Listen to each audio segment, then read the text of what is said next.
बिस्मिल्लाहिर्रहमानिर्रहीम। अस्सलाम वालेकुम। मेरा नाम हुसैन इकबाल है और आप मेरे यूट्यूब चैनल देख रहे हैं। अगर अभी तक आपने चैनल को सब्सक्राइब नहीं किया तो आपसे रिक्वेस्ट है कि चैनल को सब्सक्राइब करें और कमेंट सेक्शन में अपनी कीमती राय से आगाह करते हैं। जनाब, वीडियो का आगाज़ आज इसे शेर से करेंगे कि ये वक्त किसकी रौनियत पे खाक डाल गया, ये कौन बोल रहा था खुदा के लहजे में।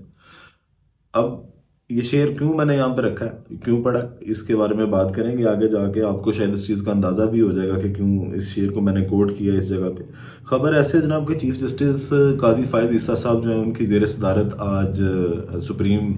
जुडिशल काउंसिल का इजलास हुआ, जिसमें दो जो जज साहबान हैं, जस्टिस सरदार तारिक मसूद साहब और जस्टिस मुज़ाहिर अली नकवी साहब के ख़िलाफ़ जो शिकायत आई थी उन पर कार्रवाई होनी थी। तो जो जस्टिस मुज़ाहिर अली नकवी साहब हैं, उनकी शिकायत पर गौर किया गया, उनके खिलाफ जो शिकायत आई थी उस पर गौर किया गया और कौंसल में मुज़ाहिर अली नकवी के खिलाफ रेफरेंस दायर करने वाले अफराद भी तलब किए गए जिन्होंने रेफरेंस दायर किया है, शिकायत दायर की है मुज़ाहिर अली नकवी साहब के खिलाफ, उनको सुप्रीम कोर्ट ने तलब किया है। कार्रवाई खैर पूरी नहीं हो सकी और इसको जो जो इनके खिलाफ रेफरेंस आया हुआ है और ये जो कार्रवाई सुप्रीम जुडिशल काउंसिल में हुई है, इसको मुज़ाहिर अली नकवी साहब जो हैं वो सुप्रीम कोर्ट में ऑलरेडी चैलेंज कर चुके हैं। अब बात करते हैं सरदार तारिक मसूद साहब के हवाले से, जो जिनके खिलाफ जो शिकायत आई। और सब जानते हैं, आप लोग भी शायद जानते हैं इस चीज़ को, कि सरदार तारिक मसूद साहब जो हैं वो बड़े करीबी दोस्त हैं चीफ जस्टिस काजी फायद ईसा साहब के। तो उनके खिलाफ जब शिकायत आई और शिकायत कुनिंदा खातून उनको बुलाया गया, आमना मलिक साहब हैं जिन्होंने ये शिकायत दायर की थी, उनको जब सुप्रीम कोर्ट में बुलाया गया, इस इजलास में बुलाया गया, तो काजी फायद ईसा साहब जो हैं वो काफ़ी गर्म हो गए और उन्होंने गुस्से का इजहार किया और वो बिल्कुल एक जिस तरह डिक्टेटर बातें करता है, आज वैसी बातें उनकी जानिब से की गई इस इजलास के दौरान और काफ़ी सरजनिश की गई आमना मलिक साहबा की, जिनका कसूर सिर्फ यही था कि वो दस्तावेजात के साथ, ये नहीं कि वो बगैर किसी सबूत के आई हैं, वो बाकायदा दस्तावेजात लेके आई हैं जिनकी बुनियाद पर उन्होंने शिकायत दर्ज की हुई थी जस्टिस सरदार तारिक मसूद साहब के खिलाफ। लेकिन अब वो तो काजी फायद ईसा साहब के करीबी दोस्त हैं, तो आमना मलिक ने ये गुस्ताखी कैसे की कि जनाब जो वक्त के इस टाइम अगर आप कहा जाए कि फ़िरौन है। और आज उन्होंने साबित ये किया, जो मैंने शेर भी पढ़ा वो उन्हीं के लिए पढ़ा, क्योंकि जब कार्रवाई जारी थी तो आमना मलिक साहबा को ये कहा गया कि जनाब आप ये बताएं कि ये दस्तावेज़ात जो आप सरदार तारिक मसूद साहब के खिलाफ लेके आई हैं, ये आपको कहाँ से मिली। बजाय इसके कि चीफ जस्टिस साहब तारिक मसूद साहब से सवाल करते या उन दस्तावेज़ात की वेरिफिकेशन करवाते कि उन दस्तावेज़ात में जो जो हकायक हैं वो दुरुस्त हैं या नहीं हैं, उसकी बजाय उन्होंने आमना मलिक साहिबा को, जो दरख्वास्त की निंदा थी, उनको आड़े हाथों लिया और वहाँ पे इस तरह के अल्फाज बोले कि जो शायद डिक्टेटर भी नहीं बोलते, या किसी डिक्टेटर को शायद वो सूट भी करती हैं चीज़ें जो चीफ जस्टिस साहब ने बोली। आज जो उनका काजी फायद ईसा साहब का रूप सबने देखा है, वो किसी फ़िरौन से, किसी डिक्टेटर से कम नहीं था। बजाय इसके कि वो तारिक मसूद साहब से वो सवालात पूछते। अगर इसी तरह की एक मिसाल देखें तो जनाब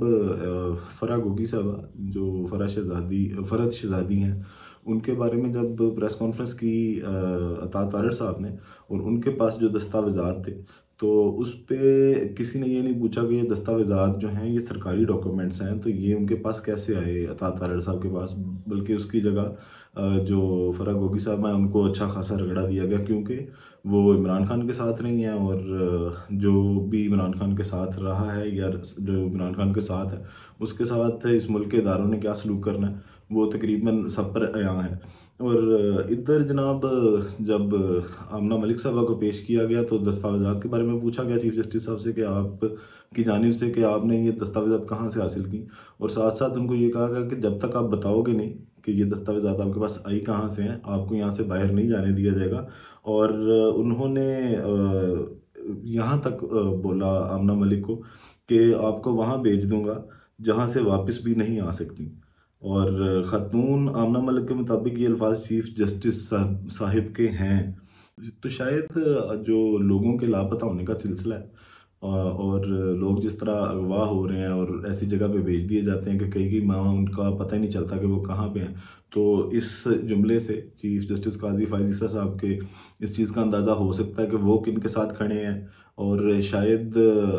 چیف جسٹس صاحب بھی انہی لوگوں کا حصہ ہیں جو لوگوں کو غائب کرتے ہیں جس طرح کی دھمکی دی گئی ہے. یہ ایک پاکستان کے اعلیٰ ترین عہدے پہ کہ وہ اس ٹائم جو عدل و انصاف کے جتنے ادارے ہیں ان کے سربراہ ہیں، اور چیف جسٹس ایک مثال ہوتی ہے باقی تمام تر جو چھوٹے لوور کورٹس ہیں اور جو ہائی کورٹس ہیں اور سپریم کورٹ آف پاکستان کا چیف جسٹس اس طرح کی باتیں کرے تو یہ مثال باقی سب کے سامنے جب آئے گی تو ان کا رویہ کیسا ہوگا وہ بھی جو ہے اس بات سے اندازہ لگایا جا سکتا ہے کہ پاکستان کا عدل و انصاف، پاکستان کا قانون اس ٹائم بالکل جو ہے وہ کسی کے اشاروں پہ ہے، اور جو اپنوں کو فیورز دینا اور دوسروں کے لیے سختیاں کرنا وہ آج کے اس اجلاس کی کارروائی سے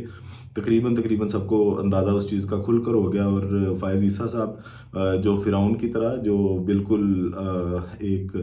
اگر دیکھا جائے کہ